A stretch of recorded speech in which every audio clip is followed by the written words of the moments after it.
नमस्ते साथियों।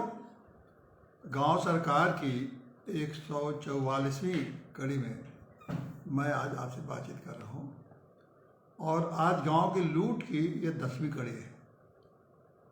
और इस कड़ी में हम आपसे बात करेंगे कि जो कानून का जाल है ना, ये कैसे गांव को लूटता है। कभी आपने ध्यान नहीं दिया? देखिए, इन बातों को मैं बार बार आपके सामने इस तरह हर दृष्टि से रख रहा हूँ कि आप ये समझिए कि आपके गांव के किस तरह से लूटा जा रहा है।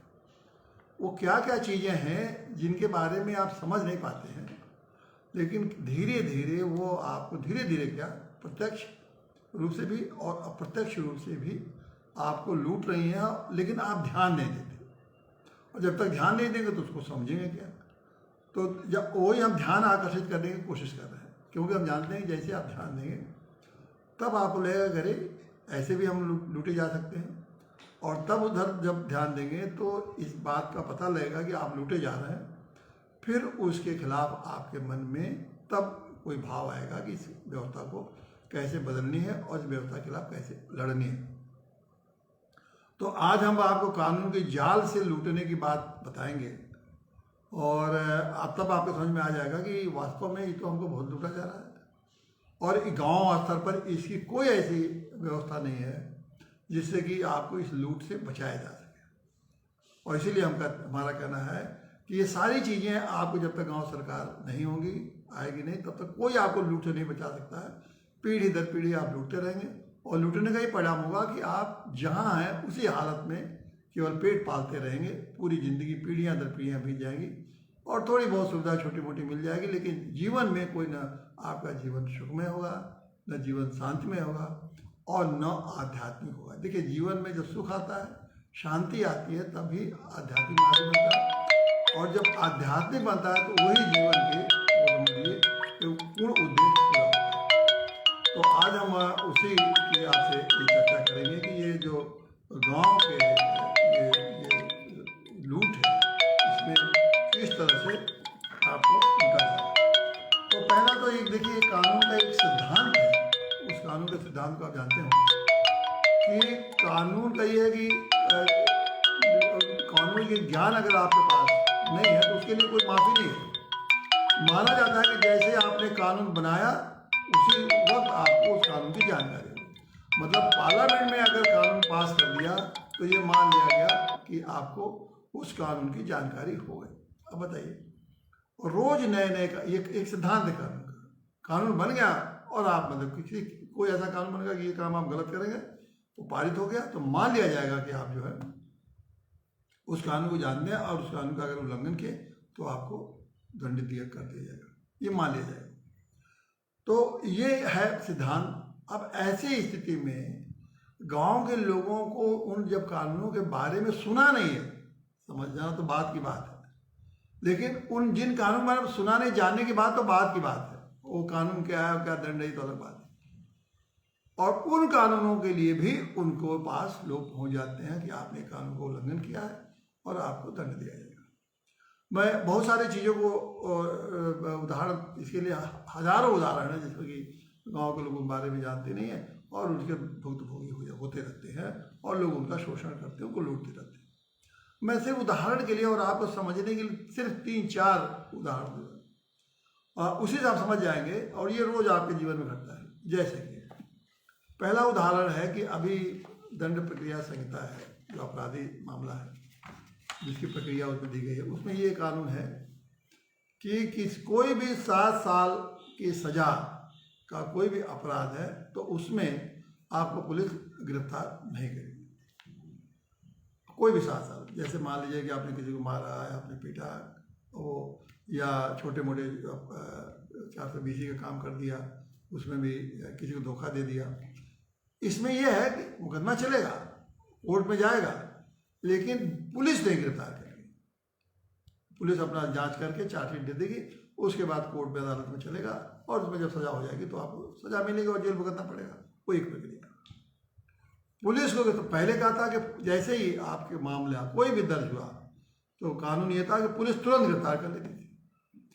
अब इससे पुलिस के पास इतना पावर बढ़ गया था कि कोई भी छोटा मोटा किसी को चाहती थी कि हम इसको परेशान करें, पैसे लेके कोई एक आदमी जाके एक आदमी थाना में दरोगा को हुआ, इंस्पेक्टर को हुआ, सिपाही को दे दिया 10-5 हज़ार रुपया कि उसको हमारा जानने वाला उसको परेशान कर दिए, तो तुरंत कहता है एक रिपोर्ट लिखो, और रिपोर्ट लिखे उसे पता ही नहीं है, कोई घटना घटी भी नहीं, एकदम फर्जी मामले में गया और उठा के पकड़ के बंद कर दिया।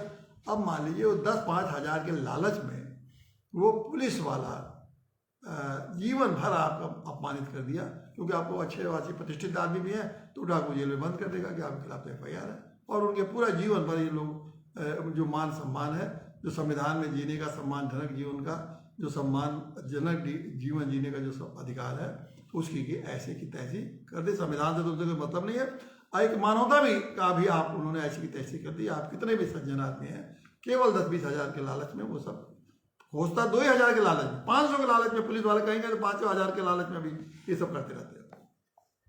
और बहुत सारे मामलों में तो जो नेता MLA जीतता है, MP जीतता है, ये MLA MP क्या करते हैं कि अपने किसी ने उसको वोट नहीं दिया, किसी ने उसको वो बात नहीं मानी, तो उसको भी दरोगा पुलिस कह के वो इसी तरह छोटे मोटे मामले में फंसाते रहते थे, और बेचारों की बड़े बड़े सम्मानित लोगों की, बड़े बड़े अच्छे लोगों की, बड़े बड़े समाज सेवकों की इस तरह से ये लोग उसके मान सम्मान की ऐसी की तैसी करते रहते थे। इसी बात को सुप्रीम कोर्ट ने समझा, कहा भाई ये तो बहुत गलत है, और तब उन्होंने कहा कि देखिए छोटे मोटे मामले में तो अब नहीं होगा गिरफ्तारी, पुलिस नहीं करेगी गिरफ्तारी, तो उन्होंने आदेश दिया, और चूंकि सुप्रीम कोर्ट का आदेश था इसलिए सरकार को भी कानून में परिवर्तन करना पड़ा, और कानून में ऐसा बना कि 7 साल के मामलों में गिरफ्तारी नहीं करेगी।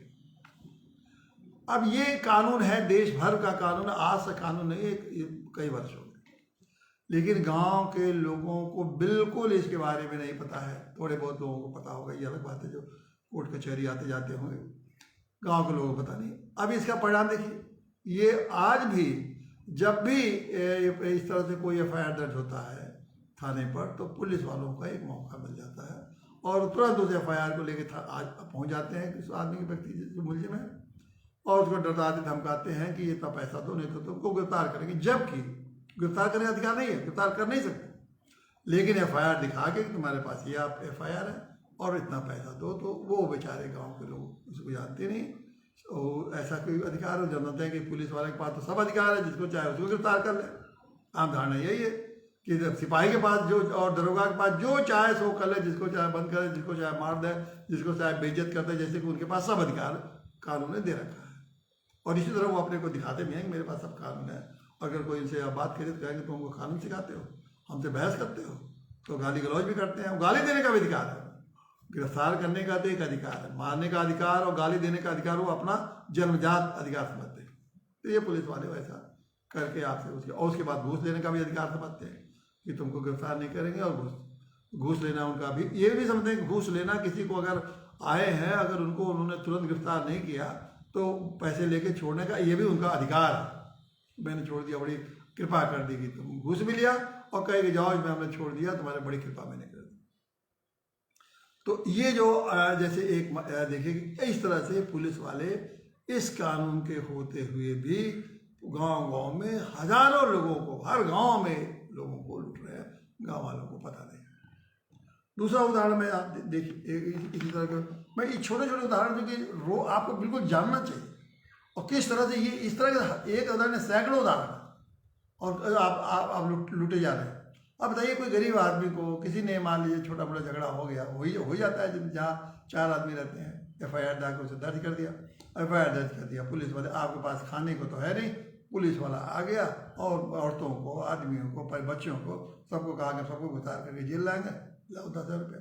अरे उसके पास 500 रुपया नहीं है और 10,000 मांग रहे हैं, तो वो क्या करता है, जाता है किसी से उधार मांगता है, कर्ज मांगता है, गिड़ाता है, अपना किसी तरह से मुश्किल से 10,000 रुपया जुटा के, और फिर इस नाते की जेल हमारे न जाना पड़े, हमारी इज्जत का, समाज में छोटी मोटी गरीब आदमी की भी जो भी इज्जत है, उस गरीब आदमी को, वैसे तो हमारे देश में गरीब आदमी को तो लोग इज्जत अब देना बंद कर दिए, पहले तो गरीबों को भी इज्जत मिलती थी, लेकिन आजकल जब से जैसे ये पैसे का बोलबाला हुआ है, तो गरीबों को चाहे वो कितना ईमानदार, कितना सज्जन, कितना मेहनत कश और कितना सच्चा इंसान हो, उसको इज्जत नहीं देना है, क्योंकि कि अब तो पैसे वालों की इज्जत बन गई है, और ये दलालों के नाते दलालों ने और भी पैसे वालों की इज्जत बढ़ा दी है, क्योंकि उन्हीं के पैसे वालों से दलाली करनी है।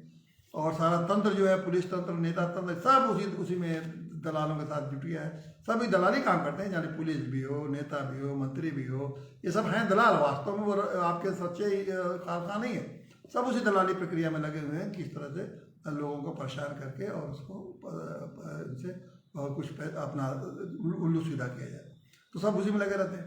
तो अब वो बेचारे जिसके पास खाने को नहीं है, 10,000 रुपया कहाँ से लाएगा? अब उसकी कल्पना करिए। लेकिन अपनी थोड़ी बहुत इज्जत जो भी अपने मन में समझता है, बाकी तो ये दलाल उसको कुछ समझते नहीं, तो वो जुटा के देता है, तब उसकी जान बचती है। फिर उसके बाद जो कोर्ट कचहरी का जो होता है वो अलग की बात है कि मामूली मामले में आप बताइए उसको 10,000 रुपये आके पुलिस वाला लेके चला गया।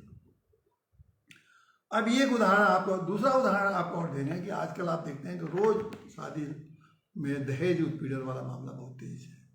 कहीं कहीं तो इसमें सच्चाई भी होती है, लेकिन बहुत सारे दहेज उत्पीड़न के मामले इसलिए बनते हैं कि वो लड़के पति पत्नी के बीच में शादी बेमेल हो गई, मान लीजिए नहीं पट रही है, या सबसे ज़्यादा मामले तो ये आते हैं कि लड़का का भी कहीं संबंध शादी के पहले है, लड़की का भी संबंध कहीं पहले है। माँ बाप जब समझते नहीं इस बात को, जहाँ उसकी शादी का उसका मन है कर दिया जाए, इसकी शादी मन गया।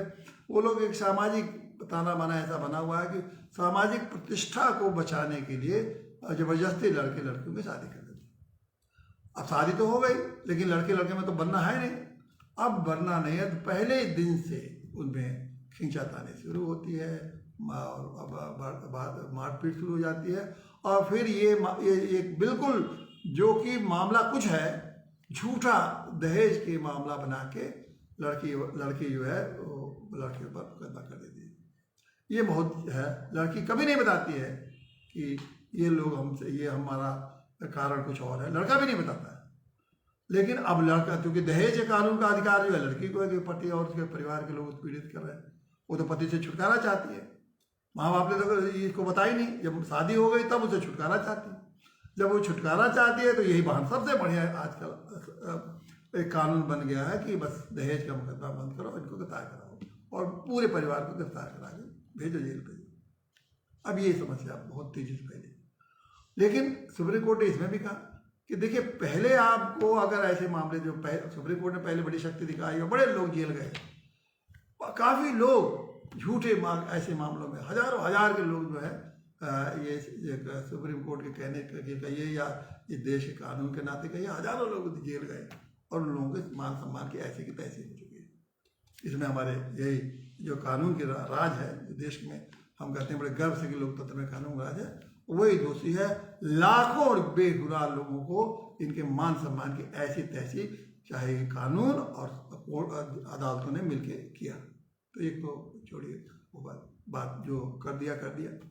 फिर बात बहुत देर में समझ में आई सुप्रीम कोर्ट को, तो सुप्रीम कोर्ट ने कहा कि ये ऐसा नहीं है। जब दहेज वाले जो मामले हैं, पहले कोई भी मामला अगर दर्ज होगा तो पहले इसमें FIR तब दर्ज होगी जब उनमें आपस में पुलिस वाले मिलकर समझौता कराने की कोशिश करेंगे कि क्या ये आपस में समझौता हो जाता है। तो अब ये समझौते के लिए एक व्यवस्था बनी, और बिना समझौता जब तक फेल नहीं हो जाएगा तब तक FIR दर्ज नहीं होगा। तो अब इसका ये चला। अब किसी को नहीं पता है कि पुलिस को पहले अगर FIR दर्ज हुआ तो उसको समझौता कराना है, किसी को गाँव के लोगों को नहीं पता है। अब इसमें वही, जैसे मैंने 7 साल बताया कि तुरंत पुलिस पहुंचती है और पुलिस पहुंच के आपको कहती है आपके खिलाफ तो दरखास्त है, तो FIR नहीं है, दरखास्त लड़की ने दिया, भाई इसमें तो आप लोगों को जेल जाना पड़ेगा।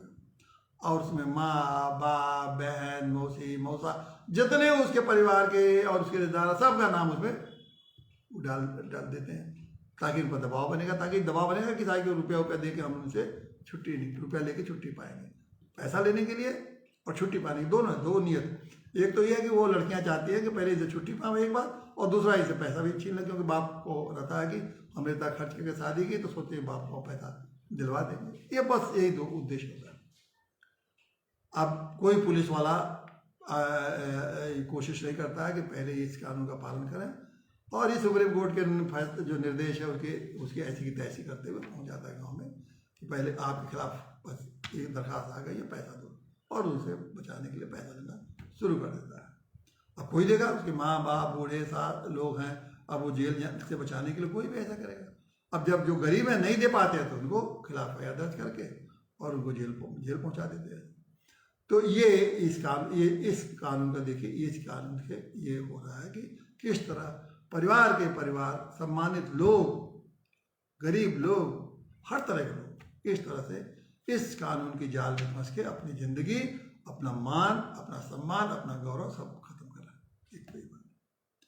तीसरा उदाहरण आपको एक दे दें जो सामान्य होता है, बहुत सारे हैं, मैंने पहले ही बताया, कितना मैं देता हूँ, महीनों आपको देता रहूँगा इस तरह से लूट रहे हैं सब कानून के नाम पर। तीसरा उदाहरण है कि सड़क है, हर एक कानून बना है कि सब सड़कों के किनारे सड़क का इतना फीट छोड़ के ही आप कोई निर्माण करेंगे, ये कानून है। कहीं माले मुख्य सड़क है तो उसके लिए 60 फीट, बीच सेंटर से 60 फीट, कहीं गांव की सड़क है मान लीजिए तो उसे है कि 30 फीट, कहीं है 10 फीट, इस तरह तमाम है कि तभी आप निर्माण करें। गांव के गांव लोग सड़कों पर निर्माण सड़क के बिल्कुल सट के करते जा रहे हैं, कोई नहीं रुकता है, कोई अधिकारी, कोई कर्मचारी कभी नहीं बताया आने आएगा कि भाई ये आपके नियम है। अब कई बोर्ड आप सड़क पर लिखेंगे नहीं, कहीं नहीं लिखेंगे, दिखेगा कि यहाँ लिखा हो कि इतना फीट छोड़ के ही आप निर्माण कर सकते हैं। कहीं आपको पूरे हिंदुस्तान में घुमाई, कहीं नहीं लिखा कि निर्माण नहीं कर सकते। अब लिखा हुआ है सब जगह, कहीं देखने को मिलेगा नहीं। गांव वालों को पता ही नहीं है कि वो समझते हैं कि सड़क है, जो सड़क पर ट्रैफिक चल रही है वही सड़क है, बाकी हमारा खेत है, तो हमारे खेत में है तो हम अपने खेत में बना सकते हैं। उनको ये नहीं समझ में आया कि भले आपका खेत, लेकिन आप निर्माण नहीं कर सकते उसे। निर्माण का कार्य उतना फीट छोड़कर, भला आप ही की जमीन क्यों उतना छोड़ के ही करें। अब ये व्यवस्था आपकी चल रही है और लोग निर्माण करते जा रहे हैं। जब निर्माण उन्होंने कर लिया तब आते हैं लोग, भाई तो आपने गलत निर्माण किया। अब उनसे वसूली शुरू, सालों साल वसूली होती है कि जगह पैसा दो, नहीं तो नोटिस देंगे, नोटिस देकर तुम्हारा गिरा देंगे। परमानेंट वसूली सबसे, गांव के लोगों के परमानेंट वसूली सड़क पे किनारे जो निर्माण किया उनसे हो रहा है, ठाठ हो रहा है, और गांव वाले लूट रहे हैं। और गांव वालों को लगा कि तो हमारा पूरा घर ही गिर जाएगा, माने 10 लाख, 5 लाख, 20 लाख, 50, जो घर बनाए तो गिरा देंगे सब, और गिर भी जाएगा क्योंकि कानून के हिसाब से उसने गलत किया। किसी ने बताया नहीं, बताया तब जब आपका घर निर्माण हो गया। अब आपको जाल में, उस कानून के जाल में तो आप फंस चुके हैं, और कानून के जाल में कुछ का रास्ता एक ही है कि आप उनको पैसा दीजिए, पैसा देते रहेंगे। ये 3 कानून आपको जो दिन रात आप उसे देखते आ रहे हैं। उसी तरह से एक इसके अलावा इतने कानून में आप बताओ, पेड़ काटने के नियम है कि कहाँ पेड़ काटिए, कहाँ आप कब्जा सड़क पर कितना, नाली या सड़क है उस पर कितना कब्जा कर सकते हैं, इसके कानून हैं, और सबकी सजा भी है। और आप कहाँ मेड़ कैसे बना सकते हैं, इसके भी कानून हैं। कौन कितना सामान है, कितने जो है कि कौन सी गाड़ी में, आपके गाड़ी रखते हैं मोटरसाइकिल में तो लाइसेंस क्या है, उसमें कितना प्रदूषण क्या है, ये तमाम ऐसे कानून हैं जो कि रोज आपके उस इर्द गिर्द घूमते रहते हैं। और इतना बड़ा उनका जाल है, तो जाल को आप समझ नहीं सकते हैं, और ये कह नहीं सकते हैं कि आपके खिलाफ जब मुकदमा चलेगा कि मुझे तो जानकारी नहीं थी इस किसान की, क्योंकि कानून का एक मानना है कि आपको सब कानून की जानकारी है, सब कानून की जानकारी। क ख ग भी नहीं जानते होंगे आप, ABCD भी नहीं जानते होंगे, कुछ भी नहीं जानते होंगे, लेकिन ये मालूम कहा था कि भारत के हर कानून का, जितने भारत में हजारों हजार या लाखों भी होंगे, सारे लाख कानून हैं, सबको आपको जानकारी होनी चाहिए। और लाखों कानूनों की जानकारी, भले आपको ख ग ABCD नहीं जानते, ये हमारे कानून के राज की तो दुनिया में चल रही है, कानून का राज, उसका एक सबसे मूल सिद्धांत है। क्यों कि अगर ऐसा ना करें तो ये कानून का राज 1 मिनट उठा के किनारे हो जाएगा। सब लोग कहेंगे हमें भैया पता नहीं है, इन पर जिम्मेदारी हो जाएगी कानून को बताने की, तो ये कानून का राज ही एक ही ध्वस्त हो जाएगा, एक पूरा दुनिया का एक कानून का राज ध्वस्त हो जाएगा। तो इन लोगों ने एक 30वां कानून के राज वालों ने बनाया, और उसको उन्होंने इस राज के द्वारा सबको चंगुल में पकड़ दिया। कानून के जाल में एक एक आदमी को ये कानून के जाल में फंसा दिया गया, उन लोगों द्वारा जिनके हाथ में कानून की ताकत है। तो आज ये स्थिति है कि जिसके पास कानून को लागू करने की ताकत है, उनके हाथ में ये कानून की जाल से हर आदमी के जकड़ लिया गया है, और यही आपकी वास्तव में जिंदगी है। ये है कानून के राज और कानून की जाल, और जिसमें कि आप जकड़े हुए हैं। और ख़ास करके मान लीजिए जो लोग जानकारी अपने क्षमता से, अपने वकील के माध्यम से, अपने अन्य लोगों के माध्यम से थोड़े बहुत रहते हैं, लेकिन गांव के लोगों के पास तो ये सब साधन है नहीं। तो गांव के लोगों के पास चूँकि साधन नहीं है तो उनकी दुर्दशा होनी है, उनके पास कोई साधन इन चीज़ों को जानने के लिए नहीं है। इसलिए उस कानून के जाल में क्या करना है, एकमात्र रास्ता ये है कि कानून से लूटते रहो, जो भी चाहे आप उस कानून को जाल में फंसा के आपको लूटता है। ये तो कानूनों के मैंने कुछ उदाहरण दिए, बहुत 2-4 उदाहरण। अब आप दूसरा एक और चीज़ है जो जिस पर भी मैं आपको ध्यान आकर्षित करना चाहता हूँ, वो है योजनाएं।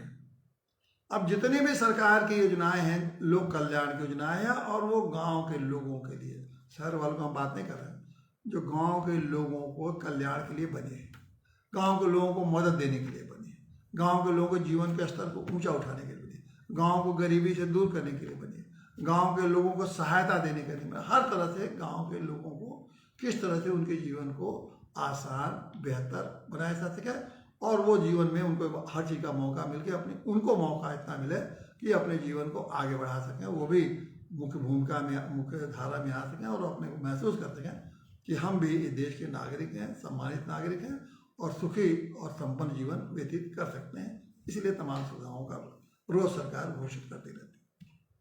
अब कोई भी ऐसा योजना नहीं है जिसमें कि तमाम चीज़ें की बिना कि ये ज़रूरतें नहीं है कि फॉर्म भरिए, इस फॉर्म भरने की ज़रूरत है, आधार कार्ड की ज़रूरत है, बैंक अकाउंट की ज़रूरत है। ये तमाम चीज़ें ऐसी हैं जिनकी बिना उसके आप उन योजनाओं का लाभ नहीं उठाए।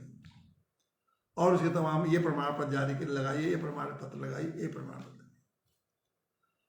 आप अब ये बताइए कि ये सारी योजनाएं जो हैं वो गांव में तो कहीं आप पूछिए भाई क्या है हमारी योजना, तो गांव में तो कोई योजना दिखती नहीं। ये सारी योजना कहाँ है, जिले ब्लॉक पर जाइए, तहसील पर जाइए, या जिले में जाइए, या दिल्ली में जाइए, या लखनऊ जाइए, वहीं दिखेंगे, वहीं सब है, फार्म वोरम ये वो सामान होती है। तो गांव के लोगों की योजनाओं के बारे में क्या पता लगे।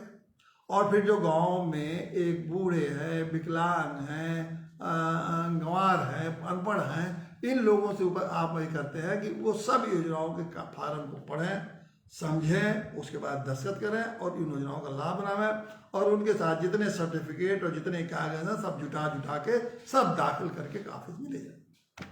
और जब ऑफिस में ले जाएं तो वहाँ बाबू को एकदम समझा दें कि देखिए ये अधिकारी जो भी हो सब कागज में जुटा लिया, कोई कमी नहीं है। और वो बाबू इतना तो बैठा नहीं है आपकी मदद करने के लिए, वो तो गिद्ध की नज़र से बैठा हुआ है कि कैसे आपसे पैसा वसूलें। तो वो कहेगा अरे आपने यहाँ तो दस्तखत की नहीं, आपने ये कागज़ तो लगाया नहीं, इस कागज़ का फोटो कापी तो लगा दिया, इसका ओरिजिनल कापी लगाइए, इसमें तो फ़ोन नंबर लिखा नहीं है, इसमें बाप का नाम तो इसमें कुछ स्पेलिंग मिस्टेक है, उसमें 20 कमी निकाल के आपको कहेगा कि आप जाइए, ये हो नहीं सकता। अब आपको उसने आप ले गए सब कुछ, किसी से बनवा के, आपको जानकारी है नहीं, किसी गांव वाले से बनवा के ले गए किसी तरह से, उसके बाद जब पहुंचे तो ये भी 10 कमियां वो निकाल। अब 10 कमियों को दूर करने के लिए आपकी हैसियत तो है नहीं। अब आप उसका मतलब ये होता है मुझे घूस दीजिए, पैसा दीजिए, तब ये फार्म आगे बढ़ेगा, वो भी नहीं पास करेगा, आगे बढ़ाने के लिए। अब उस गरीब आदमी जिसको सहायता देने के लिए पूरी योजना आई, जिसके पास एक पैसा नहीं है, वो कहाँ से 2000-4000 घूस दे उसको कागज को बढ़ाने के लिए। और हर टेबल पर जब तक वो पैसा लेके आगे कागज नहीं बढ़ेगा आपको नहीं बढ़ेगा। अब आधार कार्ड का उदाहरण करें, आधार कार्ड में मान लीजिए किसी तरह से आपका फ़ोन नंबर नहीं है जुड़ा हुआ है, या आपका पास फ़ोन नंबर नहीं है, कहेंगे नहीं आधार कार्ड तो है लेकिन फ़ोन नहीं है आपका। तो भैया हमने हमारे पास फ़ोन ही नहीं है, तो इस आधार कार्ड को हम फ़ोन से कहाँ जोड़ दें। अब कहे नहीं फ़ोन पहले लीजिए, फ़ोन से इसको आधार कार्ड के जोड़िए, क्योंकि बैंक में खाता बिना इस फ़ोन, बैंक में जो खाता खुला उसका नंबर फ़ोन नंबर से जुड़ा हुआ है। अब बताइए, फिर कहेंगे कि आप फ़ोन नंबर पे ईमेल है, आपका ईमेल है ही नहीं है, तो ईमेल आईडी नहीं है, तो फिर ये कहाँ से बन जाएगा, आपको नहीं मिलेगा। आप समझ लीजिए, फिर उसके बाद के ईमेल के बाद फिर पासवर्ड, फिर कहेंगे कि इस फॉर्म को डाउनलोड करिए, क्या क्या भाषा बोलेंगे, उस भाषाओं को उस बेचारे को पल्ले नहीं पड़ता है, दूर दराज नहीं पड़ता है। अंत में थक के 2-4 बार दौड़ के आके बैठ के भगवान को जय जय श्री राम अपना ही करता है। कि आजकल हर दवाई के जैसे जय श्री राम है, तो वो भी अपनी तकदीर को जय श्री राम करता है, अपने दुर्भाग्य को जय श्री राम बोलता है। जय श्री राम अब मेरे मान का नहीं है।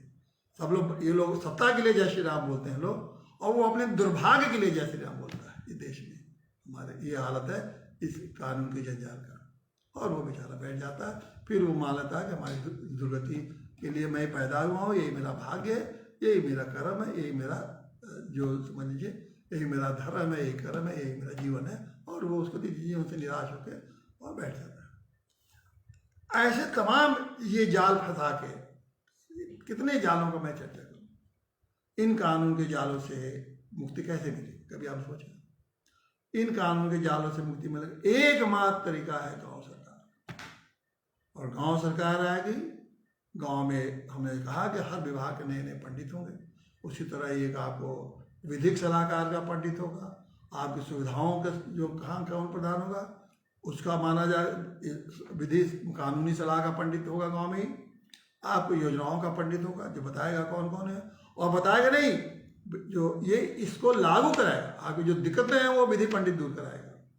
जो आपकी योजनाएं जैसे लागू करना है, जो फॉर्म बनाए फार्म भरवाएगा, मेल करेगा, जो कार्ड बनवाएगा, आधार कार्ड बनाए, जो कुछ हो सब कुछ वो विधि योजनाओं का पंडित सब कुछ गांव में बैठ के आपके लिए घर आके दरवाजे बजा के वो सारा काम पूरा करेगा। ये गांव सरकार इन कानून के जालसाजों से हमेशा हमेशा के लिए मुक्ति मिल जाएगी। और ये कानून के जालसाज कभी आपको मुक्त नहीं होने दे। और कानून के जालसाज कौन है? नेता और अफसर। क्योंकि इनकी जालसाजी से ही इनकी सत्ता है, इनकी जालसाजी से इनकी पूछ है, इनकी जालसाजी से इनकी महत्ता है नेता अफसरों की। अगर ये जालसाजी नहीं करेंगे, कानून की जाल नहीं फैलाएंगे, तो इनको कौन पूछेगा। और ये 1 अरब लोग हैं जो गांव में रहते हैं, इन्हीं पर चल सकती है इनकी जालसाजी ज़्यादा चलती, क्योंकि वही बेचारे गरीब है, परेशान है, कुछ उनके पास है नहीं, उनके पास न समझ है, न ज्ञान है, न है। अब ये बताइए कि वो ये गांव का आदमी जिसने फोन नहीं रखा, स्मार्टफोन, उस पर आप इतनी ज़्यादा कहते हैं कि ये लाओ वो लाओ वो लाओ वो समझो, और इंटरनेट पर तो है, जाके वहाँ देख लो, वहाँ से निकलवा लो। शर्म नहीं आती है इन जालसाजों को। ये जो नेता अधिकारी बने हैं देश के, किस तरह से गांव वालों को लूट रहे हैं। इसके हजार लोगों, हजार क्या, ये पूरे 1 अरब लोग, उसमें मान लीजिए 1 अरब लोग हैं, 10 हो सकता है 10 करोड़ लोग, 10 करोड़ तो बहुत है, 1 करोड़ लोग इसकी होशियारी तरह से सीख लिए होंगे, थोड़ा ज्ञान हो गया होगा। 90 करोड़ लोगों को तो 90 क्या 98 करोड़ रुपये को खुलेआम ये लूट रहे हैं। लेकिन उनसे मुक्ति, इन जालसाजों से मुक्ति दिलाने का हमें तो दूर दूर तक नहीं लगता है कि कभी हो पाएगा। और यही जालसाज आपका देर में बंद खत्म है। देश तो आज़ाद हो गया, लेकिन गांव के लोग अभी गुलाम बने हैं। और किन्हीं तमाम तरीकों से, जैसे मैं बताता गया कि लूट रहे हैं, उसी तरह से ये कानून की जालसाजी से किस तरह लूट रहे हैं वो मैंने आपको आज बताया। तो एक बार फिर कहूँगा कि देखिए, जितना जल्दी हो सके आप इस बात को, सच्चाई को समझिए कि अगर गांव के 1 अरब लोगों का, जहाँ जिस देश में गांव में रहते हैं लोग, उनके जीवन में इन चीज़ों से मुक्ति तभी मिलेगी जब गांव सरकार बनी। और जितना जल्दी गांव सरकार, आपको गांव सरकार कोई मेरा आइडिया नहीं है, एक संवैधानिक अधिकार है। उस संवैधानिक अधिकार को कैसे लागू हो, कितना जल्दी आप लागू करा सकें, यही आपको इसी ये जिस दिन मुक्ति मिलेगी, आप देखिएगा आपका जीवन तो हर तरह से सुखी और संपन्न होगा। ये पूरा गांव भी आप एक हर गांव स्वर्ग बन जाएगा। बहुत धन्यवाद साथियों।